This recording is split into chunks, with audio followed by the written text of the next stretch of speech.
কোনো ইনভিটেশন বাড়ি যাওয়ার সময় যদি ঝেঁপে বৃষ্টি আসে তাহলে কতটা মন খারাপ হয় তা আর বলার অপেক্ষা রাখে না। আর সেটা যদি হয় অনেক দিনের প্ল্যান তাহলে তো আর কথাই নেই। আমাদের সাথে সেদিন এই ঘটনাই ঘটলো। একদম সেজেগুজে রেডি, ঠিক বেরোতে যাব, সেই সময় মুষলধারে বৃষ্টি। ব্যাস, বরমশাই তো বলেই দিল আমি আর যাচ্ছি না। বৃষ্টি থামলো সেই রাত 9টায়। এদিকে বন্ধুর ফোন করে ডাকাডাকি শুরু। শেষমেশ বর আর আমি বেরিয়ে পড়লাম। অনুষ্ঠানটা ছিল বরের বন্ধুর ফার্স্ট অ্যানিভার্সারি। ন্যাচারালি বেশ ছোটোখাটোর মধ্যে সুন্দর অ্যারেঞ্জমেন্ট। গিয়ে দেখি আমাদের দলে অনেকেই আছে। বৃষ্টি থামতেই সবাই বেরিয়ে পড়েছিল।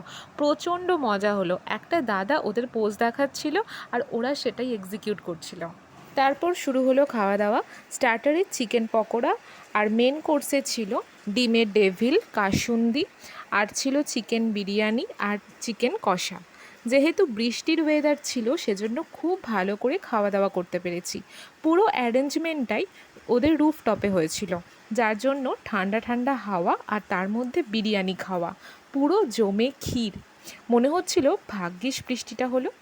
আর বিরিয়ানিটাও হয়েছিল একদম পারফেক্ট। অতিরিক্ত তেল মশলাও ছিল না, বেশ হালকা বিরিয়ানি, একদম ব্যালেন্সড। একটু আলু আর মাংস দিয়ে মাখিয়ে, উফ, ফাটাফাটি।